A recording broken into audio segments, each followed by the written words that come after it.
Hello students, good morning. आज की इस ऑनलाइन क्लास में हम सेकेंडरी लेवल पर हमारे पास एक इम्पोर्टेंट टॉपिक आता है जिसका कि नाम है ट्रिग्नोमेट्री। ओके, ये ट्रिग्नोमेट्री टॉपिक आप सेकेंडरी लेवल पर एनसीईआरटी सिलेबस में फर्स्ट टाइम पढ़ते हो और आरबीएसई में इसकी स्टार्टिंग 9th क्लास से ही हो जाती है। ये एक इम्पोर्टेंट टॉपिक है। हायर क्लासेज में भी इसकी एक अलग से बुक चलेगी ट्रिग्नोमेट्री के नाम से, और फिजिक्स में भी आपके पास में कई ऐसे कॉन्सेप्ट होते हैं जो ट्रिग्नोमेट्री की हेल्प से सोल्व होते हैं। तो सबसे पहले हम ट्रिग्नोमेट्री जो स्टार्ट कर रहे हैं, इसके स्टार्ट करने से पहले मैं आपको 2 या 3 क्वेश्चन पूछना चाहूँगा कि ट्रिग्नोमेट्री हम क्यों पढ़ रहे हैं, ये हमारे सिलेबस में क्यों डाला गया है, आगे हमारे लाइफ में ये टॉपिक कहाँ काम में आता है। ऐसे कुछ क्वेश्चन आपके मन में उठना स्वाभाविक है। तो सबसे पहले मैं बताना चाहूँगा कि ये टॉपिक हम क्यों पढ़ने जा रहे हैं। ठीक है, why we are reading this topic. In ancient time, प्राचीन काल में जो हमारे पास एस्ट्रोनॉमर हुआ करते थे, एस्ट्रोनॉमर जानते हो, खगोलविद, यानी कि जो यूनिवर्स के बारे में स्टडी करते थे, ब्रह्मांड के बारे में स्टडी करते थे, तो डिस्टेंस फाइंड करते थे। किसकी? जैसे अर्थ की सन से, the distance of earth from sun, the distance of stars from the earth and the distance between 2 planets. Stars और अर्थ के बिटवीन की डिस्टेंस, प्लैनेट उसके बिटवीन की डिस्टेंस, ये फाइंड करने के लिए वो मेजरिंग टेप का इस्तेमाल नहीं कर सकते थे। मेजरिंग टेप का मतलब होता है फीता, कि एक प्लैनेट की दूसरे प्लैनेट के डिस्टेंस नापने के लिए कोई फीता लेकर के गया हो, नहीं बेटा। इसमें वहां पर उन्होंने ट्रिग्नोमेट्री का ही यूज किया था। जो इजिप्ट कंट्री है, मिस्र देश और बेबीलोन जो सिविलाइजेशन है, वहां पर सबसे पहले इसका यूज हुआ था, और उसके बाद में हम इसका यूज करते आ रहे हैं। तो आपने ये समझ लिया होगा कि सबसे पहले ट्रिग्नोमेट्री का यूज कहाँ होता है। कुल मिलाकर के अगर नॉर्मल वे में अगर अपन समझना चाहें तो जो हाइट और डिस्टेंस फाइंड करनी होती है, वहाँ पर इस ट्रिग्नोमेट्री का यूज किया जाता है। जैसे कोई माउंटेन है, ठीक है, हिमालय माउंटेन में, या माउंट एवरेस्ट मान लीजिए, जो कि वर्ल्ड की हाईएस्ट पीक है, उसका मेजरमेंट हाइट फाइंड करने के लिए क्या मेजरिंग टेप का इस्तेमाल किया गया था? नहीं, उसके हाइट भी इसी ट्रिग्नोमेट्री की हेल्प से फाइंड की गई थी। आप कोई भी माउंटेन ले लो, वो कितना फैला हुआ है, उसका एक्सपेंशन कितना है, उसकी हाइट कितनी है, ये सब फाइंड करने के लिए हम ट्रिग्नोमेट्री यूज करते हैं। तो पहला क्वेश्चन का आंसर मिल गया होगा कि आप ट्रिग्नोमेट्री क्यों पढ़ना चाह रहे हो। तो हाइट और डिस्टेंस से रिलेटेड जो भी क्वेश्चन आते हैं उनको फाइंड करने के लिए ट्रिग्नोमेट्री यूज करते हैं। इसी प्रकार से जब आप बचपन में, चाइल्डहुड में अपने पेरेंट्स के साथ में कहीं विजिट करने जाते हो, जैसे मान लीजिए आप दिल्ली जाओ, दिल्ली पर आप कुतुब मीनार देखो, तो कुतुब मीनार को देख करके आपके मन में क्वेश्चन उठेगा कि इसकी हाइट कितनी है, हाइट कितनी है, तो उसको फीता लेकर के नहीं नापा जा सकता। उसके लिए आप हाइट और डिस्टेंस से रिलेटेड जो टॉपिक है हमारा ट्रिग्नोमेट्री, उससे हम उसको फाइंड करेंगे। ठीक है, अब दूसरी बात, ये ट्रिग्नोमेट्री वर्ड क्या होता है, इसका मतलब क्या होता है, ये कैसे बना है, इस पर आते हैं। तो students, the word trigonometry is derived from 3 Greek words. 3 Greek word से मिलकर के बना है। ग्रीक क्या है? एक फॉरेन लैंग्वेज है, फॉरेन लैंग्वेज। उस फॉरेन लैंग्वेज में 3 वर्ड्स आते हैं आपके पास में, ट्राइगोन और मेट्रॉन। ठीक है, उस लैंग्वेज में जो ट्राई वर्ड है, उसका हमारी लैंग्वेज में मतलब होता है 3, जिसको हम 3 बोलते हैं, वहाँ पर उस लैंग्वेज में ट्राई बोलते हैं। और गोन का मीनिंग होता है साइड्स अपनी लैंग्वेज में, और मेट्रॉन का मतलब होता है मेजर। ठीक है स्टूडेंट्स, ये याद कर लीजिए आप। पहला क्वेश्चन यही बनता है कि ट्रिग्नोमेट्री वर्ड कैसे डेराइव हुआ है। तो the word trigonometry is derived from the 3 Greek words. इसको नोट कर लीजिए, ट्राइगोन, मेट्रॉन। इसके ब्रैकेट में लिखना है, ट्राई मीन्स 3, गोन मीन्स साइड्स, मेट्रॉन मीन्स मेजर। ठीक है, अब आपके पास में एक वर्ड आ गया थ्री साइड्स मेजर। अब 8th क्लास में, पिछली क्लासेज में हमने एक टॉपिक पढ़ा था पॉलीगन, पढ़ा था। क्या होता पॉलीगन? एक closed figure by line segments, a closed figure by line segments, 3 and more than 3 line segments. अगर 3 या 3 से अधिक लाइन सेगमेंट्स बोलेंगे तो ज़्यादा बेटर रहेगा, क्योंकि 2 लाइन सेगमेंट से कोई क्लोज्ड फिगर नहीं बनती है। तो एक क्लोज्ड फिगर बाई 3 और more than 3 line segments is known as polygon. अब वो पॉलीगन कितने टाइप के होते हैं ये भी पढ़ा था। 3 साइड्स वाला पॉलीगन क्या कहलाता है? ट्राइंगल। 4 साइड्स वाला क्वाड्रिलेटरल। इस प्रकार से हमने पॉलीगन के बारे में स्टडी की थी, पेंटागन, हेक्सागन, हेप्टागन, ऑक्टागन, इस प्रकार से। तो अब क्लियर कंफर्म हो रहा है या आप ऑब्जर्व कर सकते हो, जब 3 साइड्स का नाम आ रहा है तो 3 साइड्स वाला पॉलीगन क्या कहलाता है? Triangle. At polygon having 3 sides is called triangle. It means it is clear that trigonometry is a topic related to a triangle. Trigonometry किससे रिलेटेड है? ट्राइंगल से। ठीक है, ट्राइंगल से रिलेटेड है। अब ट्राइंगल कितने टाइप के होते हैं ये अपन प्रीवियस क्लास में पढ़ चुके हैं।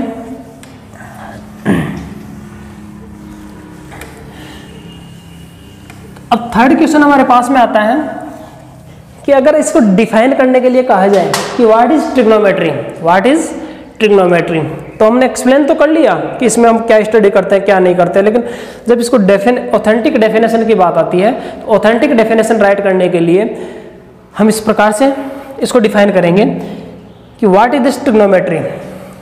ट्रिग्नोमेट्री को डिफाइन करने से पहले मैं एक एग्जाम्पल दे रहा हूँ। आपने कोई भी पेड़ देखा होगा, ट्री, वो ट्री जो होता है ये स्टेम होता है और उसके बाद में इसके अलग अलग ब्रांचेज होती है। ठीक है, similarly mathematics is also a tree, mathematics is also a tree and math subject also have so many branches, बहुत सारी ब्रांचेज होती हैं। Out of those branches arithmetic, algebra, geometry, mensuration and trigonometry.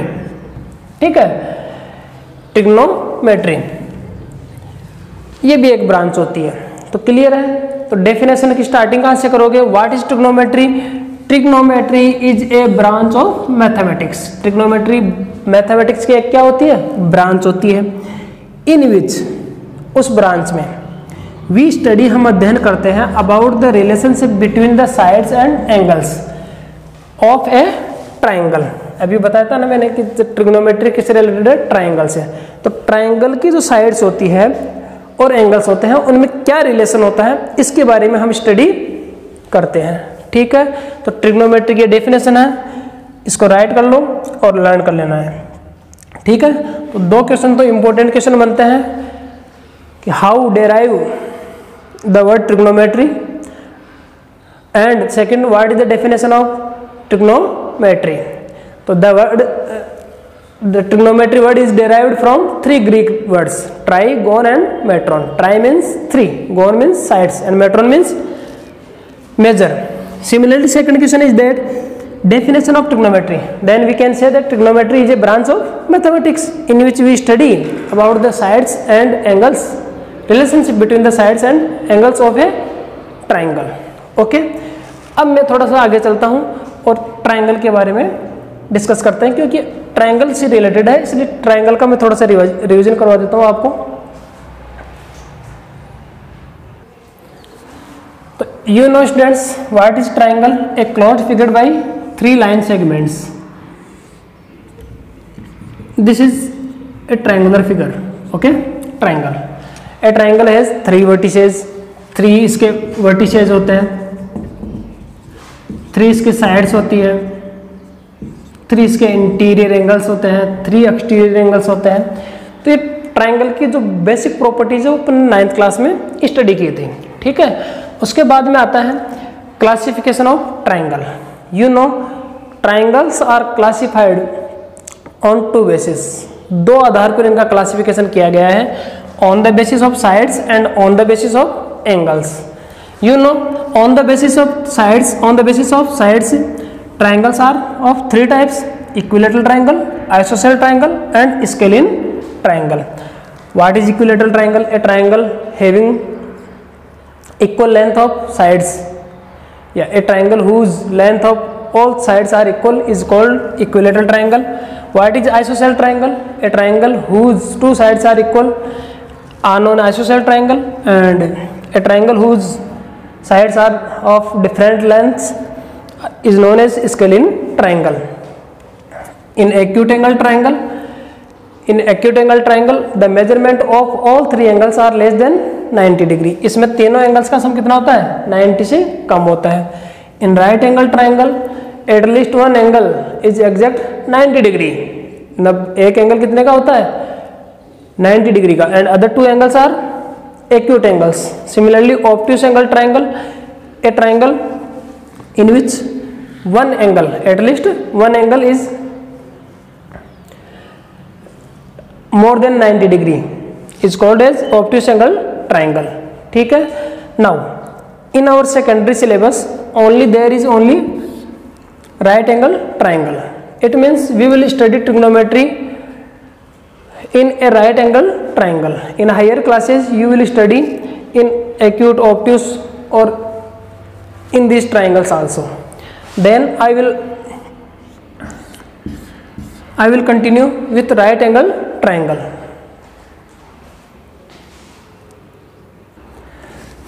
Yes, now pay your attention, full attention please students.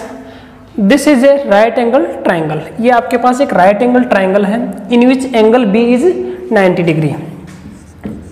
हमारे पास यहाँ पर angle B जो है वो 90 डिग्री का है. ठीक है.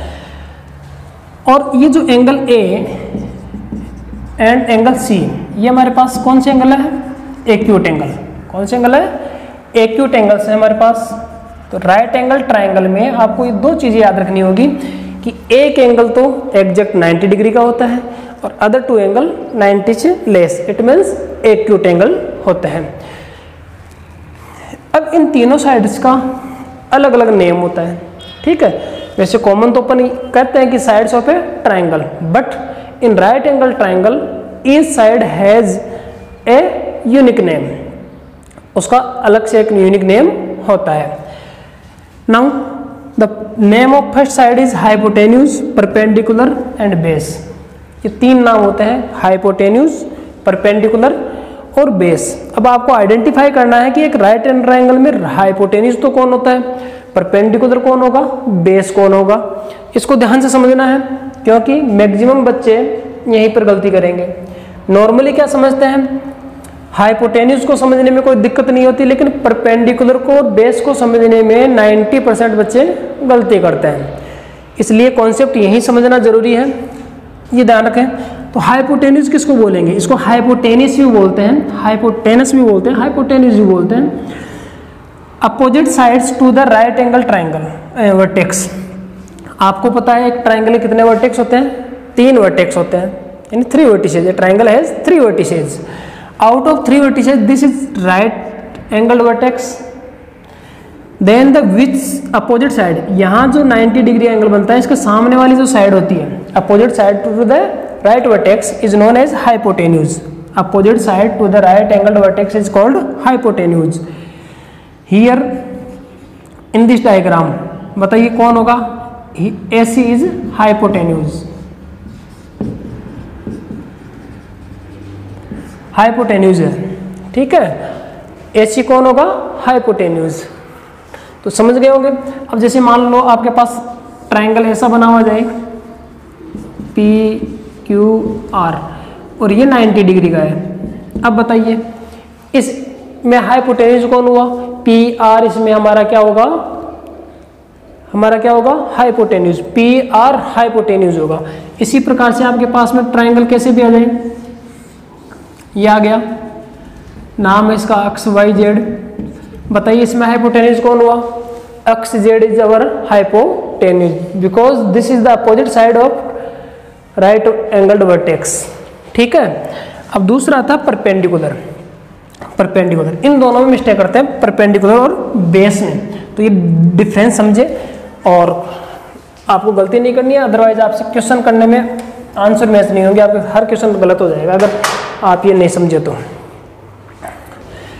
यहाँ पर स्टूडेंट्स परपेंडिकुलर क्या है, अब तक 8th क्लास तक अपन ये समझते आते थे कि ये जो खड़ी लाइन होती है, खड़ी वाली साइड, उसको अपन परपेंडिकुलर बोलते हैं, वर्टिकल जो लाइन होती है, और हॉरिजॉन्टल को अपन बेस समझते हैं नॉर्मली, ठीक है। लेकिन यहाँ पर आपको थोड़ा सा चेंज करना होगा, और चेंज ये करना होगा कि opposite side of an acute angle, आपके पास दो एक्यूट एंगल है, एंगल ए और angle C,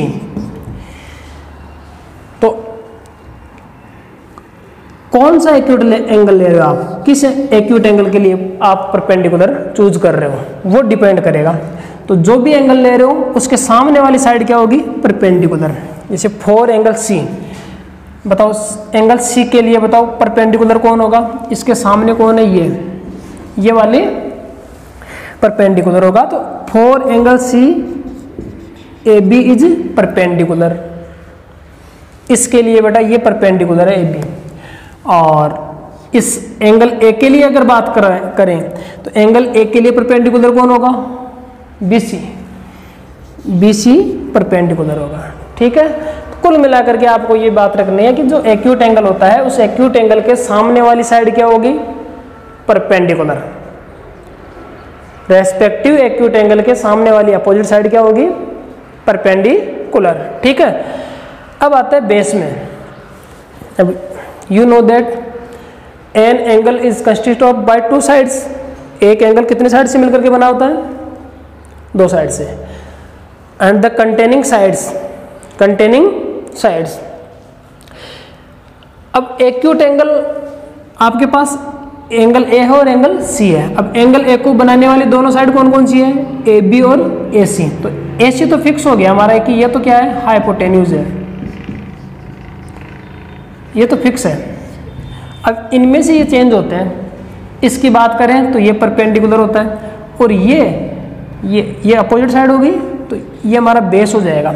adjacent side of acute angle, not hypotenuse, hypotenuse के अलावा एडजेसेंट साइड कौन सी है, सी में, तो ये वाली आपकी बेस कहलाएगी। किसके लिए, एंगल सी के लिए।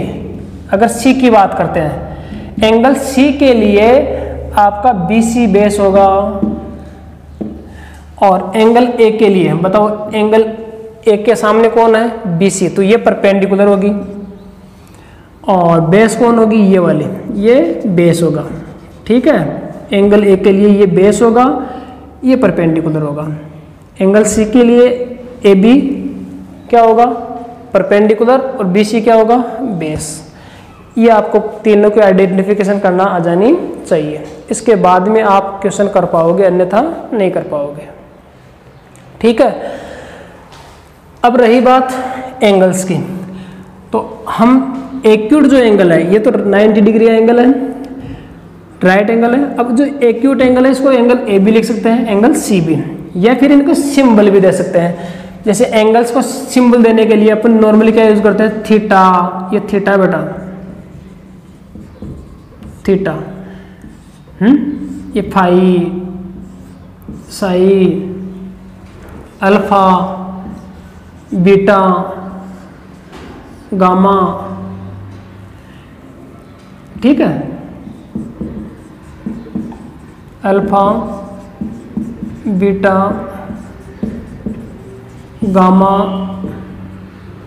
फाई, साई, थीटा, ये इस प्रकार से सिंबल्स होते हैं। जैसे वेरिएबल को अपन एक्स वाई जेड से डिनोट करते हैं नॉर्मली, उसी प्रकार से एंगल का अगर सिंबॉलिक नोटेशन देना चाहें तो इन सिंबल्स का यूज किया जाता है।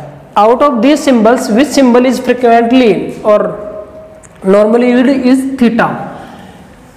एंगल को मेजरमेंट देने के लिए, सिंबॉलिक नोटेशन देने के लिए थीटा सबसे ज़्यादा यूज लिया जाता है। तो अगर आप थीटा लिख देते हो तो एंगल सी लिखने की आवश्यकता नहीं है, आप थीटा ही लिखोगे, क्योंकि थीटा कहाँ लिखा हुआ, सी।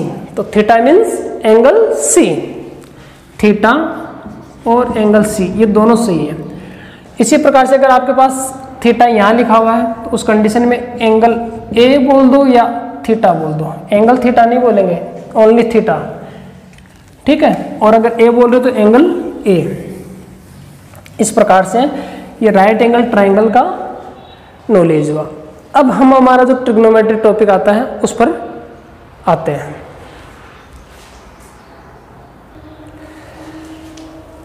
तो स्टूडेंट्स, ट्रिग्नोमेट्री में हम जो हमारा ये चैप्टर है इसमें हम इन 4 चीज़ों का अध्ययन करेंगे। There are 4 topics. और नेक्स्ट चैप्टर जो हमारा होगा वो 5th होगा, height and distance.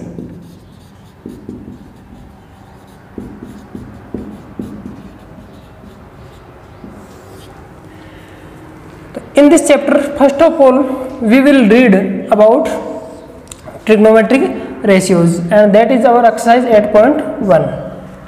Similarly, trigonometric ratios for some specific angles. This is exercise 8.2. What will be the topic of exercise 8.2? Trigonometric ratios for some specific angles. And what is the topic of 8.1 exercise? Trigonometric ratios. Similarly, in 8.3 exercise, our topic will be trigonometric ratios of complementary angles.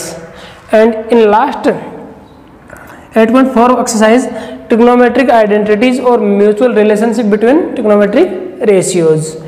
और जो next chapter आता है 9th chapter, उसमें हम पढ़ेंगे height और distance से, जैसा कि मैंने पहले बताया कि जब हाइट और डिस्टेंस कैसे फाइंड की जाती है, ठीक है, तो वो फाइंड करना सीखेंगे। तो ये 5 टॉपिक है बेटा अपने पास ट्रिग्नोमेट्री के अंदर। इन 5 का हम डिटेल से स्टडी करेंगे। सबसे पहले हम स्टार्ट करने जा रहे हैं ट्रिग्नोमेट्रिक रेशियोज, क्योंकि सभी में यही वायरल रहेगा हमारे पास, सबसे अधिक ट्रेंड करने वाला टॉपिक रहेगा ट्रिग्नोमेट्रिक रेशियोज। तो ट्रिग्नोमेट्रिक रेशियोज कैसे, कितने होते हैं और क्या कैसे फाइंड किया जाता है इनको, ठीक है, ये हम पढ़ेंगे। Now students, our trigonometry starts. Trigonometry ratios पढ़ने जा रहे हैं, ध्यान दीजिए, ध्यान से सुनिए। तो ये राइट एंगल ट्राइंगल, जब भी ट्रिग्नोमेट्रिक रेशियोज की बात आए तो आपके माइंड में सबसे पहले ये राइट एंगल ट्राइंगल आ जाना चाहिए, ठीक है। अब इस राइट एंगल ट्राइंगल में एंगल बी 90 का है, तो कन्फर्म है ये हमारा हाइपोटेन्यूज हो गया, ठीक है, हाइपोटेन्यूज हो गया, जिसको कि अपन एच सिंबल दे रहे हैं। और ये 2 एक्यूट एंगल होते हैं। तो सबसे पहले किस एंगल के लिए आप ट्रिग्नोमेट्री रेशियोज फाइंड कर रहे हो? मैं करने जा रहा हूँ सी के लिए, इस एंगल सी के लिए, for angle C, angle C के लिए हम ट्रिग्नोमेट्रिक रेशियोज फाइंड करेंगे फॉर एक्यूट एंगल सी, ठीक है। ऐसे फिर बाद में हम ऐसे समझ लेंगे। तो सी के लिए आपको पता है ये हमारा परपेंडिकुलर हो जाएगा और ये हमारा बेस हो जाएगा, ठीक है। बेस फुल फॉर्म है, इसके लिए मैं बी यूज करूंगा। इसी प्रकार से ये हमारा परपेंडिकुलर होगा, इसके लिए पी यूज करूंगा। और ये हमारा हाइपोटेन्यूज होगा, इसके लिए मैं एच यूज करूंगा, ठीक है स्टूडेंट्स। तो अब ये पढ़ने से पहले मैं वापस आना चाहूंगा कि ट्रिग्नोमेट्री की डेफिनेशन में हमने क्या पढ़ा था। Trigonometry is a branch of mathematics in which we study about the relation between sides and angles, sides and angles. तो 2 साइड लेंगे बेटा अपन, जब भी 2 साइड ले लो पहले, तो सबसे पहले जो हमारे पास साइड्स लेते हैं वो लेते हैं परपेंडिकुलर और हाइपोटेन्यूज, ठीक है। ये परपेंडिकुलर और हाइपोटेन्यूज। और रेशियो, रेशियो के बारे में आप छोटी क्लास में पढ़ चुके हो, अर्लियर क्लासेज में। क्या होता है रेशियो? मतलब उनका डिवाइड करके सिंपलेस्ट फॉर्म। तो परपेंडिकुलर और हाइपोटेन्यूज, ठीक है। या फिर ऐसे बोल दूं क्या,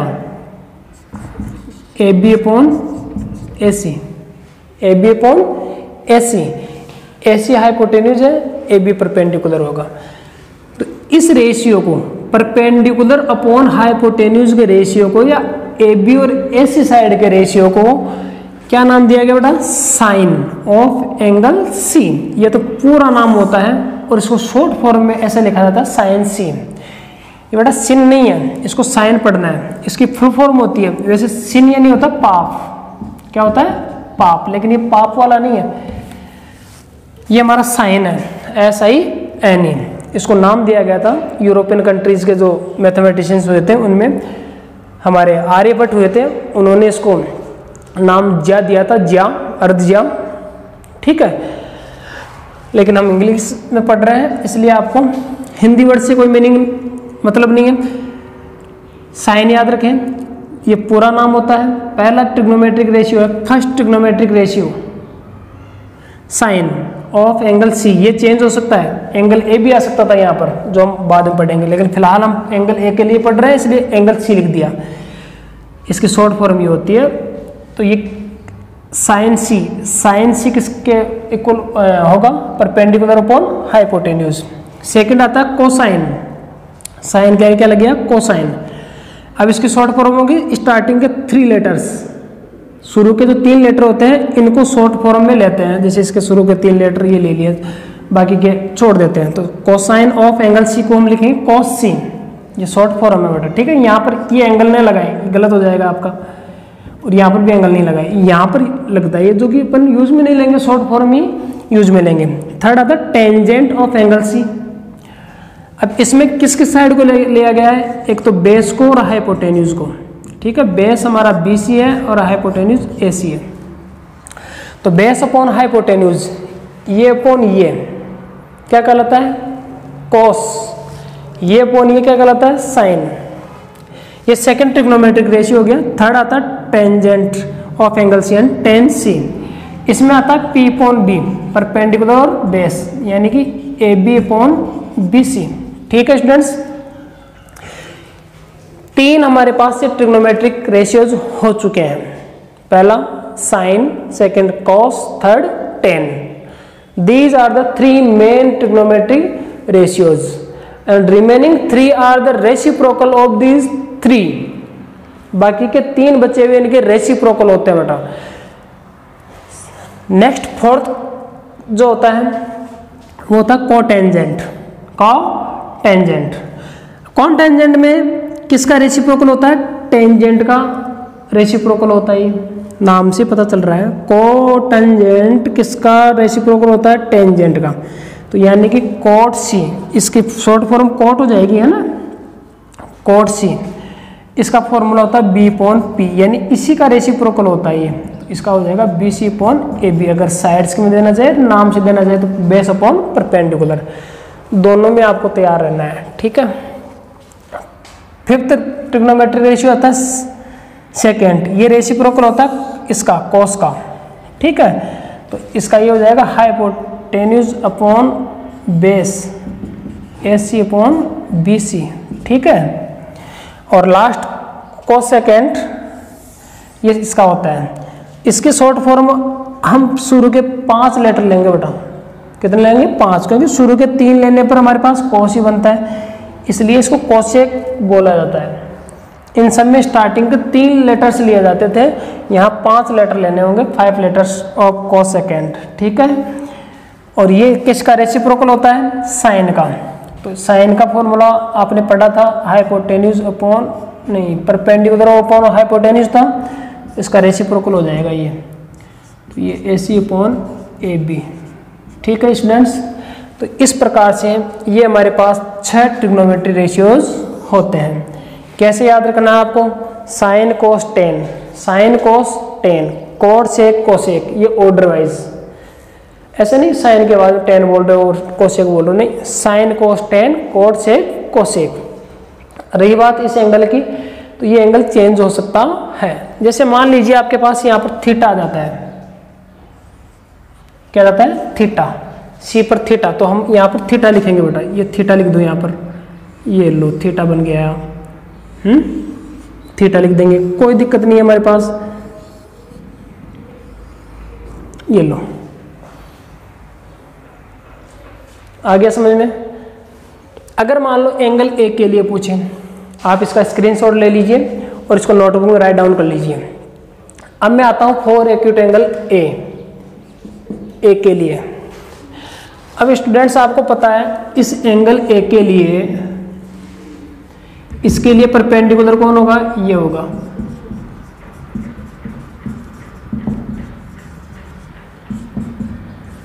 और ये होगा बेस, और हाइपोटेन्यूज अपनी पोजीशन नहीं छोड़ेगा, वो हमेशा एवरग्रीन रहेगा। हाइपोटेन्यूज है हाइपोटेन्यूज ये बदलते रहते हैं उस एक्यूट एंगल के लिए। तो देखिए 4 एंगल ए, तो यहाँ पर नॉर्मल सी बात है एंगल ए आएगा क्योंकि हम एंगल ए के लिए फाइंड कर रहे हैं, एंगल ए के लिए, तो यहाँ पर भी एंगल ए ही आएगा। Sine A, cos A, tan A, cot A, sec A, cosec A, ठीक है। अब ध्यान दो साइन ए का फॉर्मूला वही रहेगा परपेंडिकुलर अपॉन हाइपोटेन्यूज, ये वाले चेंज नहीं होते, केवल ये देख लो परपेंडिकुलर कौन है, एक के लिए परपेंडिकुलर कौन है BC, तो यहाँ पर आ जाएगा BC, और बेस कौन होगा AB, बाकी हाइपोटेन्यूज अपनी जगह नहीं छोड़ेगा, वो ही रहेगा दोनों एंगल्स के लिए। यहाँ पर हमारे पास परपेंडिकुलर ऊपर आएगा तो BC अपॉन AB, यहाँ पर बेस अपॉन हाइट तो बेस ऊपर आएगा तो बेस कौन है AB और ये BC, ठीक है। हाइपोटेन्यूज अपॉन बेस तो AC एज इट इज रहेगा। बेस हमारा कौन है देख लीजिए डायग्राम में AB, बिना डायग्राम को देखे हुए आपको जल्दीबाजी नहीं करनी है, और परपेंडिकुलर यहाँ पर BC है। तो ये लो देख लीजिए स्टूडेंट्स, ये एक्यूट एंगल ए के लिए ट्रिग्नोमेट्रिक रेशियोज हो गए, नाम वही रहेंगे sine cos tan cot sec cosec. बोलिए प्रैक्टिस कीजिए, oral practice, sine cos tan cot sec cosec, sine cos tan cot sec cosec, ठीक है। ए बोलना ए बोल दीजिए, सी बोलना सी बोल दीजिए। अब बोलना कौन सा है ये क्वेश्चन वाला बताएगा हमारे को, क्वेश्चन में लिखा हुआ आएगा कि किस एंगल के लिए पूछ रहा है तो वो ही लिख देंगे ये। तो मेन आपको ये याद रखना है, ये वाला पार्ट और ये वाला पार्ट, ठीक है।